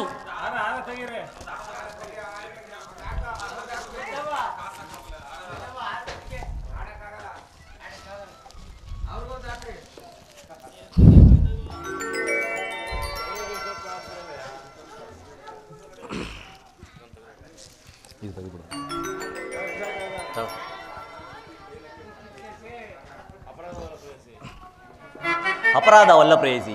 ಈ ದಿನ ಯುದ್ಧದಲ್ಲಿ ನಾನೊಂದು ಮಹತ್ ಕಾರ್ಯವನ್ನು ನಿರ್ವಹಿಸಬೇಕಾಗಿದೆ. ನಿನ್ನ ಪ್ರೇಮದ ಆರೋಹಣೆಯನ್ನು ಸನ್ಮಾನಿಸಲು ನನಗೆ ಸಮಯವಿಲ್ಲ. ಉತ್ತರ ಏನು ಮಾಡಲಿ? 4 ದಿನಗಳು ಆ ಯುದ್ಧದಲ್ಲಿ ಇರುವಿರಿ. ಈ ದಿನವಾದ ಕ್ಷಣಕಾಲ ನೀವು ನನ್ನೊಡನೆ ಇರಬಾರದೆ ಪ್ರಿಯ? ದ್ರೋಣರ ಚಕ್ರವ್ಯೂಹವನ್ನು ಭೇದಿಸಲು ಯುಧಿಷ್ಠಿರಾಜೇಂದ್ರನ ಅನುಮತಿಯನ್ನು ಪಡೆದು ಹೊರಟಿರುವೆನು ಪ್ರಿಯೆ. ತಡೆಯಬೇಡ, ನನ್ನನ್ನು ನಗುಮುಖದಿಂದ ಕಳಿಸಿಕೊಡು.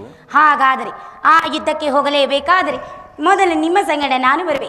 ಆ ದಿನ ನಿಮ್ಮ ತಾಯಿಯವರು ತಂದೆಗೆ ಸಹಾಯ ಮಾಡಿದರಂತೆ, ನಾನು ಬಂದು ಸಹಾಯಕಳಾಗುವೆನು ಪ್ರಿಯ. ಆ ದಿನ ತಾಯಿಯವರು ಉಪಾಯವಿಲ್ಲದೆ ಅಸ್ತ್ರಧಾರಣವನ್ನು ಮಾಡಬೇಕಾಯಿತು ಪ್ರಿಯೆ. ಆದರೆ ಯುದ್ಧರಂಗವು ಸ್ತ್ರೀಯರಿಗೆ ಯೋಗ್ಯವಾದ ಸ್ಥಾನವಲ್ಲ ಪ್ರೇಯಸಿ. ಯುದ್ಧಕ್ಕೋಸ್ಕರ ಹೊಸ ಬಿಲ್ಲನ್ನು ತಂದಂದ್ರೆ ಒಮ್ಮೆ ಎದೇರಿಸಲಿ ಸ್ವಾಮಿ. ಈ ಕೋಮಲವಾದ ಕೈಗಳಿಗೆ ಯೋಗ್ಯವಾದ ಕಾರ್ಯವಿದಲ್ಲ ದೇವಿ. ಅನಂಗ ರಾಜಲಕ್ಷ್ಮಿ, ನಿನ್ನ ಸಖಿಯರು ಆರಿಸಿ ತಂದಿರುವ ಹೂಗಳನ್ನು ಎರಗೇರಿಸು. ರೂಪುಗೊಂಡ ರತಿ, ಮನ್ಮನ ಶಾಯಿನಿ, ಚಂಚಲ ಕಟಾಕ್ಷ ಬಾಣಗಳನ್ನು ಉಡುಪ್ರಿಯೆ. ಹಬ್ಬಬ್ಬ, ಒಂದೇ ಉಸಿರಲ್ಲಿ ಎಷ್ಟು ಸುಳ್ಳಿನ ಮಾತುಗಳು ಪ್ರಿಯ ನಿಮ್ಮದು.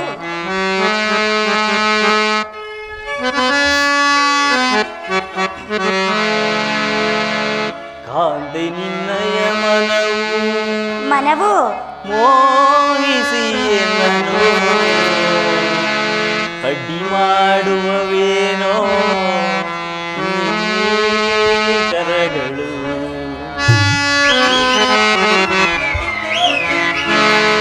ಕಾಂದೆ ನಿನ್ನಯ ಮನವು ಮೋಹಿಸಿ ಅಡ್ಡಿ ಮಾಡುವವೇನೋ ಕರಗಳು.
ಇದು ಉಪವಾಸದ ಸಮಯವಲ್ಲ ಉತ್ತರ.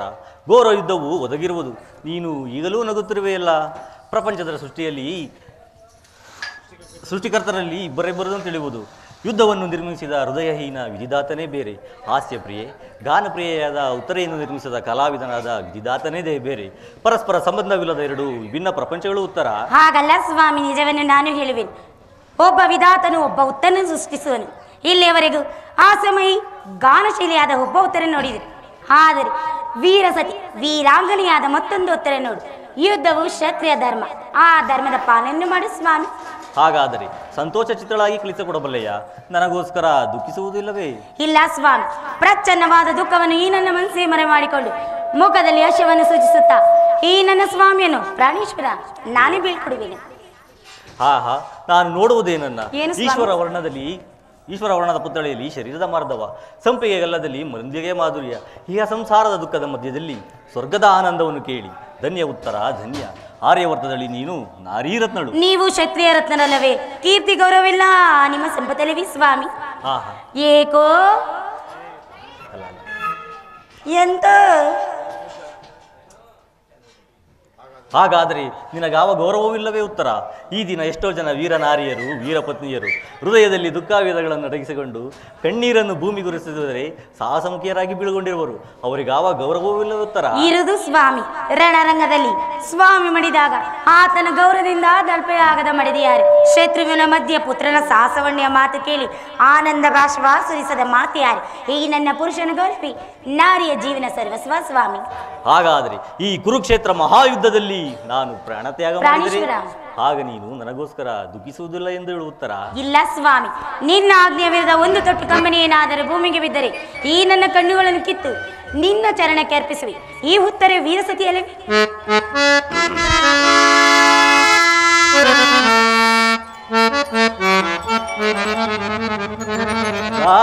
ಕೋಗಿಲೆ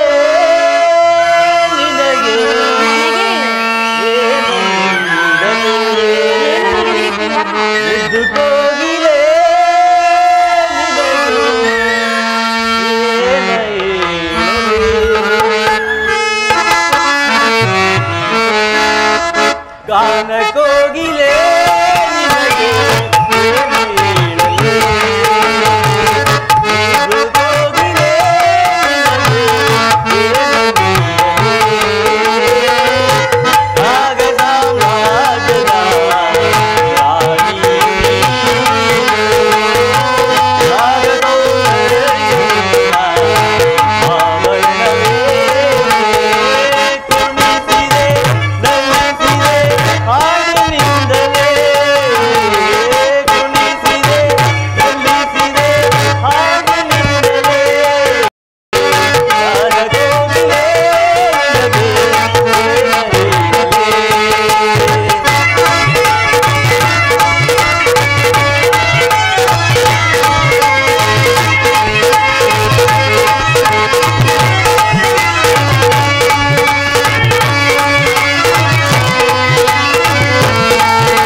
ಗಾನ ಕೋಗಿಲೆ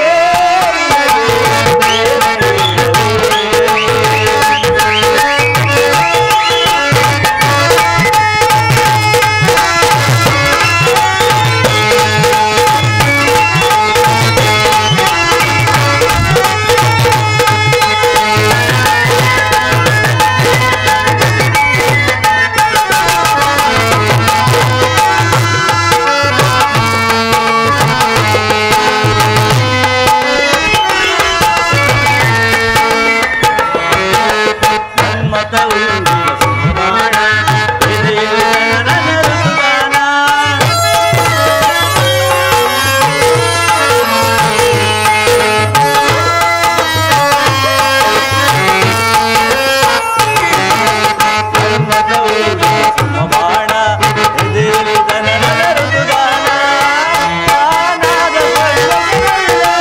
ಮನದಲ್ಲಿ ಮಿಡಿಯಲು ಮರಣ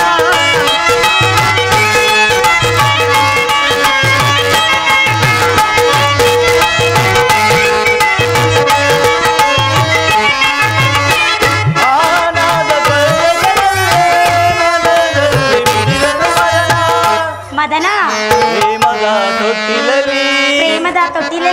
ಪ್ರೇಮದ ತೊಟ್ಟಿಲಲಿ ಆಡೋಣ ಉಯ್ಯಾಲೆ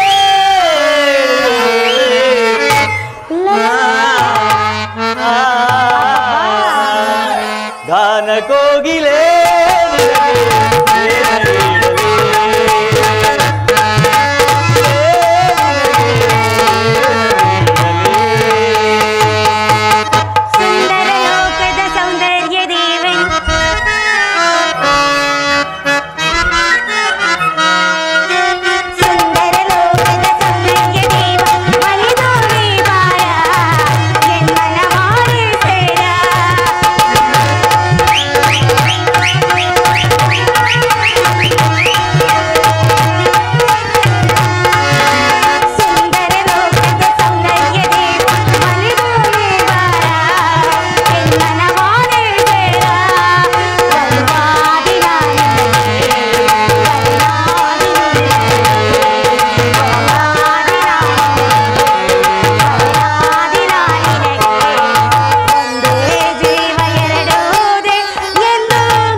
ಮಧ್ಯೆ ರಥವನ್ನು ನಿಲ್ಲಿಸು.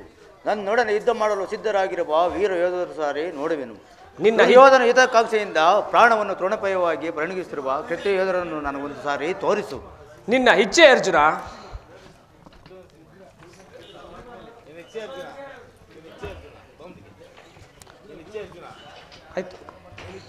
ನಿನ್ನ ಇಚ್ಛೆ ಅರ್ಜುನ.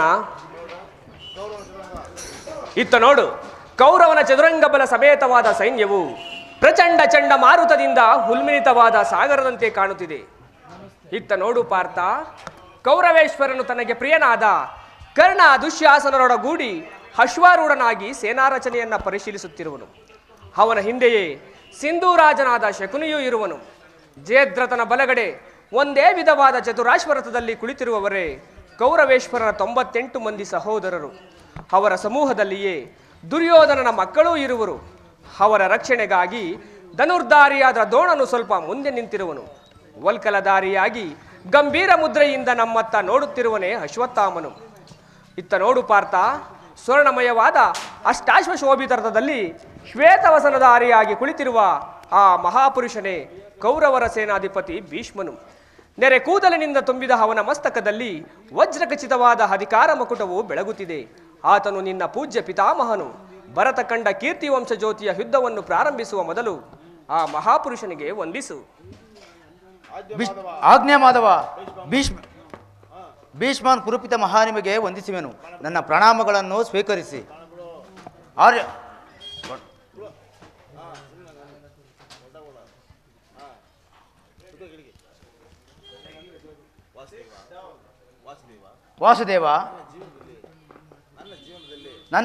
ವಾಸುದೇವ, ನನ್ನ ಜೀವನದಲ್ಲಿ ಇದೆಂತಹ ಪವಿತ್ರವಾದ ಸಮಯ.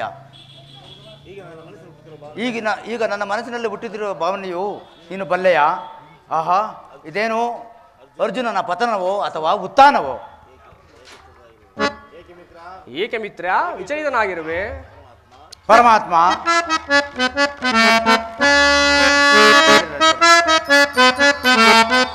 ಸಮರದಿ ಸಡೆಸಾಡೆನ ಕೃಷ್ಣ, ಸಮರದಿ ಸೆಳೆದಾಡೆನ ಕೃಷ್ಣ, ಸಮರದಿ ಸೆಡೆಸಾಡೆನ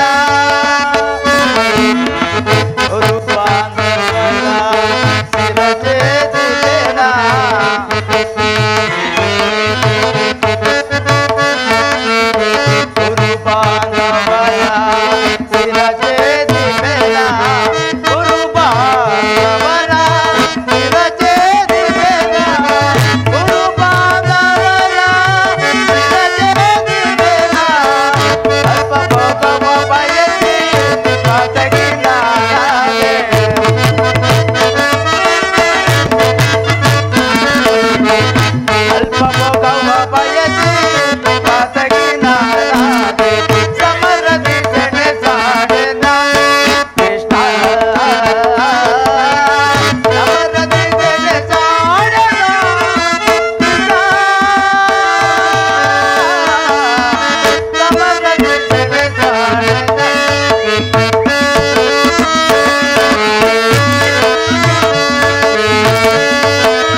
ಅಂತರಂಗಗಳಿನ ದಾರುಣ ಜ್ವಾಲೆ, ಬೇಸಿಗೆ ಬಿಸಿಲಿನಿಂದ ಬೆಂದ ತಾವರಂತೆ ಮುದಿರಿದ ಮುಖವು ಬಾಡುತ್ತಿರುವುದು, ಶರೀರದ ಕಂಪನವು ಹುಟ್ಟುತ್ತಿರುವುದು, ಗಾಂಡೀರವು ಕೈಯಿಂದ ಕಳಿಸುತ್ತಿರುವುದು.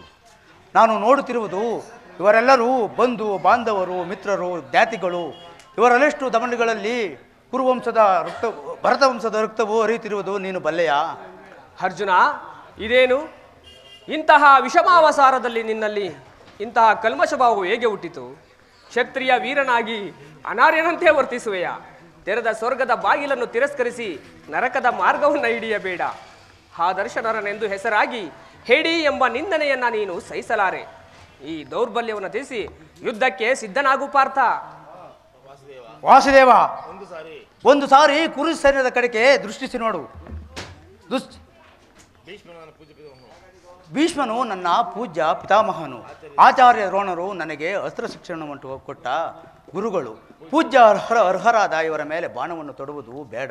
ಗುರು ವಧೆಯಿಂದ ಲಭಿಸುವ ಶ್ರೀ ಸಂಪತ್ತಿಗಿಂತಲೂ ಭಿಕ್ಷಾವೃತ್ತಿಯೇ ಶ್ರೇಷ್ಠಕರವು. ಮಾನವ ಜೀವನದ ಬಂಧು ಬಾಂಧವರನ್ನು ರಕ್ತದಿಂದ ತೊಯ್ದು ರಾಜ್ಯಭೋಗವನ್ನು ಅನುಭವಿಸುವ ಇಚ್ಛೆಯು ನನಗಿಲ್ಲ. ಸಜ್ಜನರ ವಧೆಯು ನನ್ನಿಂದ ಸಮ್ಮತವಲ್ಲ. ಯಾರು ಯಾರನ್ನ ವಧಿಸುವುದು ಪಾರ್ಥ? ಹಳಿವಿಲ್ಲದ ಆತ್ಮವನ್ನು ವಧಿಸುವುದು ಅಸಂಭವ. ಮನುಷ್ಯರು ಹರಿದ ಬಟ್ಟೆಗಳನ್ನು ಬಿಚ್ಚಿಟ್ಟು ಹೊಸ ಬಟ್ಟೆಗಳನ್ನು ಧರಿಸುವಂತೆ ಮಾನವನು ಜೀರ್ಣವಾದ ದೇಹವನ್ನು ತಿಳಿಸಿ ಮತ್ತೊಂದು ದೇಹವನ್ನು ಆಶ್ರಯಿಸುವುದು. ಆ ದೇಹವು ಮರಣವು ದೇಹದ ನಾಶ, ಅವಿನಾಶಿಯಾದ ಆತ್ಮದ ಅವಸನವಲ್ಲ. ದೇಹಕ್ಕೆ ಬಾಲ್ಯ, ಯೌವನ, ವಾರ್ಧಕ್ಯಾದಿ ಅವಸ್ಥೆಗಳು ಪ್ರಾಪ್ತಿಯಾಗುವಂತೆ ಮಾನವನಿಗೆ ದೇಹಾಂತರ ಪ್ರಾಪ್ತಿಯು ಸಹಜವಾದುದು. ಪಂಡಿತನಾದವನು ಅದರ ಬಗ್ಗೆ ಎಂದಿಗೂ ಚಿಂತಿಸುವುದಿಲ್ಲ. ಭೀಷ್ಮ, ದ್ರೋಣ, ನಾನು ನೀನು ಹಿಂದೆ ಅನೇಕ ಸಾರಿ ಜನಿಸಿರುವು, ಮುಂದೆಯೂ ಜನಿಸುವು. ಜನ್ಮಾಂತ ಮೃತ್ಯುಗಳು, ಅನಂತ ಪ್ರವಾಸದೆರಡು ಅಂತರಗಳು. ಹುಟ್ಟಿದವನಿಗೆ ಮರಣವು, ಮೃತ್ಯುವಿಗೆ ಪುನಃ ಜನ್ಮವು ಎಂದು ಮೊದಲೇ ನಿಶ್ಚಿತವಾಗಿರುವುದು. ಅಜ್ಞಾನದಿಂದ ಮೂಢಭ್ರಷ್ಟನಾಗಬೇಡ ಪಾರ್ಥ. ಯುದ್ಧವು ಕ್ಷತ್ರಿಯನ ಧರ್ಮ. ನಿನ್ನ ಧರ್ಮವನ್ನು ನೀನು ಪಾಲನೆ ಮಾಡು ಪಾರ್ಥ. ಜನಾರ್ದನ, ಯುದ್ಧದ ಹೆಸರೆತ್ತಿದರೆ ನನ್ನ ಹೃದಯವು ಕಂಪಿಸುತ್ತಿರುವುದು. ದುಸ್ಸಾಹ ಸೈನ್ಯಾದಿತ್ಯ ಶ್ರವಣಿಗಳಲ್ಲಿ ನಿಶ್ಚೇಪಿತವಾಗಿರುವ ನಾನು ಹೇಡಿಯಲ್ಲ. ಆದರೂ ಪಾಪ ಭೀತಿಯಿಂದ ಯುದ್ಧೋನ್ಮುಖನಾಗಿರುವನು. ಹೇಳು ಕೃಷ್ಣ, ಯುದ್ಧದ ಹೊರತು ಕ್ಷತ್ರಿಯನಿಗೆ ಮತ್ಯಾವ ಧರ್ಮವಿಲ್ಲವೋ? ಸ್ವಧರ್ಮ ಪಾಲನೆಯಲ್ಲಿ ಪ್ರಾಣಗಳನ್ನಾದರೂ ತ್ಯಜಿಸಬಹುದು, ಆದರೆ ಪರಧರ್ಮಾವಲಂಬನವು ಅನರ್ಥಕಾರಿ. ಅರ್ಜುನ, ಇದು ಧರ್ಮಯುದ್ಧ. ಈ ಯುದ್ಧದಲ್ಲಿ ನೀನು ನಿವೃತ್ತನಾದರೆ ಸ್ವಧರ್ಮವನ್ನು ಉಲ್ಲಂಘಿಸಿದ ಪಾಪಕ್ಕೆ ಗುರಿಯಾಗುವೆ, ಅಪಕೀರ್ತಿಗೆ ಭಾಜನನಾಗುವೆ. ನಿನ್ನಂತಹ ಸಂಭೋವಿತನಿಗೆ ಅಪಕೀರ್ತಿಯು ಮರಣತರಕ್ಕಿಂತಲೂ ಘೋರತರವಾದುದು. ಅರ್ಜುನ, ಪರಮಾತ್ಮ, ಅಜ್ಞಾನದಿಂದ ಮೂಢ ಭ್ರಷ್ಟನಾಗಬೇಡ ಪಾರ್ಥ. ಶತ್ರುಗಳು ಹೇಡಿ ಎಂದು ಹಳಿಯುವರು, ಆತ್ಮೀಯರು ವಂಚಕನೆಂದು ನಿಂದಿಸುವರು. ಇಂತಹ ಮನೋವಿಕಾರವನ್ನು ತಿಳಿಸಿ ಸ್ವಧರ್ಮವನ್ನು ಪಾಲನೆ ಮಾಡು. ಕರ್ಮವು ಮಾನವನ ಜೀವನದ ರಾಜಮಾರ್ಗ. ಕರ್ಮವು ಪೌರುಷದ ಲಕ್ಷಣ. ಅಕರ್ಮಣ್ಯನಾದ ಮಾನವನು ಜೀವಂತ ಶವದಂತೆ ಸರ್ವ ನಿಂದನೆಗೂ ಪಾತ್ರನು, ಸರ್ವರಿಂದ ವರ್ಜಿತನು. ಅಜ್ಞಾನದಿಂದ ಮೂಢ ಭ್ರಷ್ಟನಾಗಬೇಡ ಪಾರ್ಥ. ಪರಮಾತ್ಮ, ಈ ಯುದ್ಧದಲ್ಲಿ ಕರ್ಮ ನಾಶವೋ ಧರ್ಮ ರಕ್ಷಣೆಯೋ ಉಭಯಭ್ಯಷ್ಟನಾಗದಂತೆ ನನಗೊಂದು ದಾರಿಯನ್ನು ತೋರಿಸುದೇವ. ಅರ್ಜುನ, ಕರ್ಮವು ಮಾನವನ ಜೀವನದ ರಾಜಮಾರ್ಗ. ನೀನೀಗ ಕರ್ಮತತ್ಪರನಾಗು. ಫಲಗಳನ್ನು ಚಿಂತಿಸದೆ ನಿರ್ದಿಷ್ಟ ಕರ್ಮವನ್ನು ಆಚರಿಸು. ಏಕೆಂದರೆ ಮಾನವನು ಕರ್ಮಕ್ಕೆ ಮಾತ್ರ ಅಧಿಕಾರಿ, ಫಲವು ಅವನ ಅಧೀನವಲ್ಲ. ಅನಾಸಕ್ತ ಚಿತ್ತನಾಗಿ ಸಿದ್ಧಿ ಅಸಿದ್ಧಿಗಳನ್ನು ಸಮಾನ ಭಾವದಿಂದ ಕಾರ್ಯಾಚರಣೆ ಮಾಡುವುದೇ ಮಾನವನ ಕರ್ತವ್ಯ. ಅಸ್ತ್ರಗಳನ್ನು ಧರಿಸು, ಸಿದ್ಧಿ ಯೋಗಿ ಎನಿಸು. ಇಹದಲ್ಲಿ ಕೀರ್ತಿ, ಪರದಲ್ಲಿ ಸ್ವರ್ಗವನ್ನು ಪಡೆಯುವ ಪಾರ್ಥ. ಈ ದಿವ್ಯವಾಣಿಯಿಂದ ನನ್ನ ಹೃದಯವು ಕಂಪಿಸುತ್ತಿರುವುದು. ನೀನು ಯಾರು? ಕರ್ಮಯೋಗಿ. ಇಹಲೋಕದಲ್ಲಿ ನಿನ್ನ ನಿರ್ದಿಷ್ಟ ಧರ್ಮವೇನು? ಅರ್ಜುನ, ನಾನು ನೀನು ಹಿಂದೆ ಅನೇಕ ಸಾರಿ ಜನ್ಮಗ್ರಹಣ ಮಾಡಿವೆವು. ಅವುಗಳ ನೆನಪು ನನಗಿದೆ, ನಿನಗಿಲ್ಲ. ನಾನು ಜನ್ಮಜಾರಹಿತನು, ಹವ್ಯಾಯಾತ್ಮನು, ಪ್ರಚಂಡ ಪಂಚಭೂತಗಳ ಒಡೆಯನು. ಯಾವಾಗ ಧರ್ಮದ ಉದ್ಧಾರವೋ ಧರ್ಮದ ಪತನವೋ ಆಗುವುದೋ ಆಗ ನಾನು ಈ ಭೂಮಿಯಲ್ಲಿ ಜನ್ಮಗ್ರಹಣ ಮಾಡುವೆನು. ಸಜ್ಜನರ ಪಾಲನೆ, ದುಷ್ಟರ ನಾಶ, ಇದು ನನ್ನ ಅವತಾರದ ಉದ್ದೇಶಗಳು ಪಾರ್ಥ. ಪರಮಾತ್ಮ, ನಿನ್ನ ಅವತಾರದ ಗುರುತುಗಳೇನು? ಪರಮಾತ್ಮ, ನಿನ್ನ ಅವತಾರದ ಗುರುತುಗಳೇನು? ಇದನ್ನು ತಿಳಿಯುವ ಬಗ್ಗೆ ಹೇಗೆ ಉತ್ತರವನ್ನು ಕರುಣಿಸುವ ಮಹಾಮಹಿಮ. ಯದಾ ಯದಾ ಹಿ ಧರ್ಮಸ್ಯ ग्लानिर्भवति भारत अविद्यानाम् अधर्मस्य तदात्मनं शुद्धं परित्राणाय साधूनां विनाशाय च दुष्कृतां धर्म संस्थापनार्थाय संभवामि युगे युगे युगे युगे युगे युगे ಪಾರ್ಥ, ಪರಮಾತ್ಮ, ನಾನು ಮಾಯಾರೂಪಿ ಧರತ್ರಿ ಎನಿಸಿ ಸರ್ವ ಪ್ರಪಂಚವನ್ನು ವ್ಯಾಪಿಸಿರುವೆನು. ಜಲರೂಪದಿಂದ ಪ್ರಾಣಿಗಳಿಗೆ ಜೀವವನ್ನು ಕೊಡುವೆನು. ಅಗ್ನಿಮಯವಾಗಿ ಅವುಗಳ ಶಕ್ತಿಯನ್ನು ವೃದ್ಧಿಸುವೆನು. ವಾಯುವಿನಂತೆ ಚಲಿಸುವೆನು. ಆಕಾಶವೆನಿಸಿ ವಿಶ್ವ ಪ್ರಪಂಚವನ್ನೇ ವ್ಯಾಪಿಸಿರುವೆನು. ಮನೋಬದ್ಧ ಅಹಂಕಾರಗಳೆಂಬ ತ್ರಿಗುಣಾತ್ಮಕ ರೂಪದಿಂದ ಮಾನವನ ಪ್ರಜ್ಞೆಯನ್ನು ಜಾಗೃತಗೊಳಿಸಿ ರಾಜಪಥದತ್ತ ನಡೆಸುವಂತೆ ಮಾಡುವೆನು. ನಾನು ನೀರಿನಲ್ಲಿ ರಸಾತ್ಮಕನು, ಸೂರ್ಯಚಂದ್ರರ ಕಾಂತಿಯು ನನ್ನದು, ವೇದಗಳಲ್ಲಿ ಸಾಮವು, ಪರ್ವತಗಳಲ್ಲಿ ಮೇರುವು, ರುದ್ರನಲ್ಲಿ ಶಂಕರನೂ ಆಗಿರುವೆನು. ಪಾರ್ಥ, ಪರಮಾತ್ಮ, ಅದರಲ್ಲೊಂದು ಅಲ್ಪಾಂಶದಿಂದ ಜಗತ್ತಿನ ಸ್ಥಿತಿಗತಿಗಳು ನಡೆಯುವವು. ಹೇಳಿ ಸ್ವಾಮಿ. ಪರಮಾತ್ಮ, ಪರಮಾತ್ಮ, ನಿನ್ನ ನುಡಿಗಳಿಂದ ನನ್ನ ಮೋಹನಾಶವಾಯಿತು, ಹೃದಯದ ಅಂಧಕಾರವೂ ಅರಿಯಿತು. ಏ ಯೋಗೇಶ್ವರ, ನಿನ್ನ ಈಶ್ವರೂಪವನ್ನು ಧಾರಣ ಮಾಡಿ ಕೃತಾರ್ಥನಾಗಿ ಮಾಡುತ್ತೇವಾ?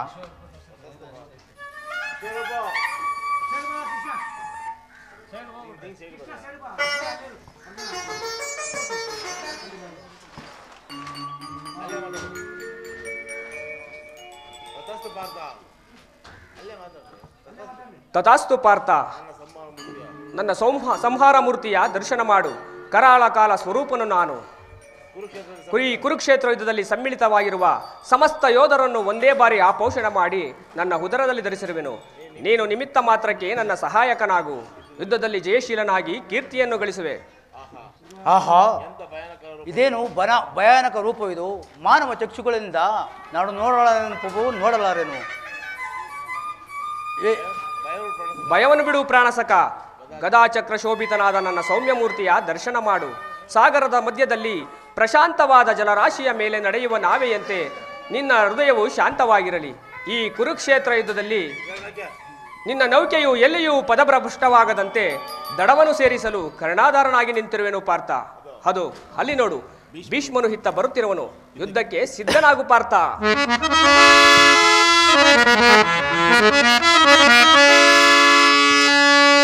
ಪಾರ್ಥನರಿತ ಪಾರ್ಥ ಸಾರಥಿ ಹರುಗಿದ ಧರ್ಮ ಸಂದೇಶವಾ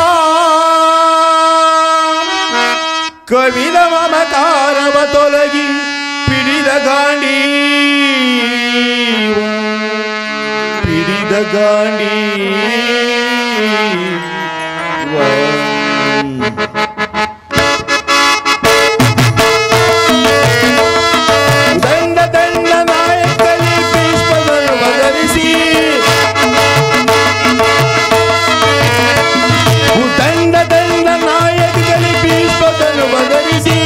ಪ್ರಳಯ ಕಾಲದಂತ ಕೆರಳಿ ವಿಜಯ ಎದರು ನಿಂತ ಪ್ರಳಯ ಕಾಲದಂತ ಕೆರಳಿ ವಿಜಯ ಎದುರು ನಿಂತ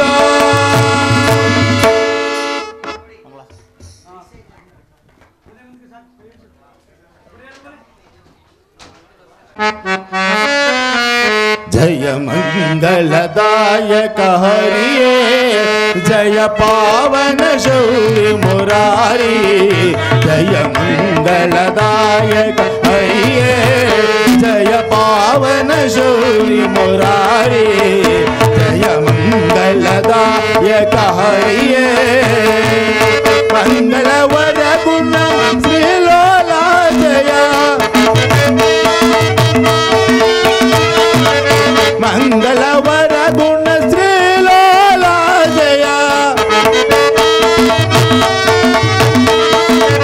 मंगलवर गुण श्रीलोला जय जय जय जय जय जय जय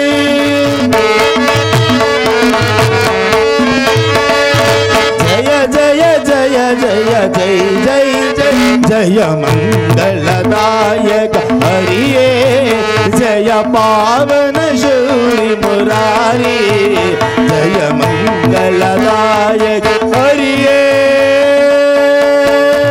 जय रमण गोविंद लक्ष्मी रमण गोविंद श्री वन्नादेवी पादिके गोविंद श्री आंजनेय पादिके गोविंद श्री कृष्ण परमात्मा पादिके गोविंद जय जय पार्वती पति है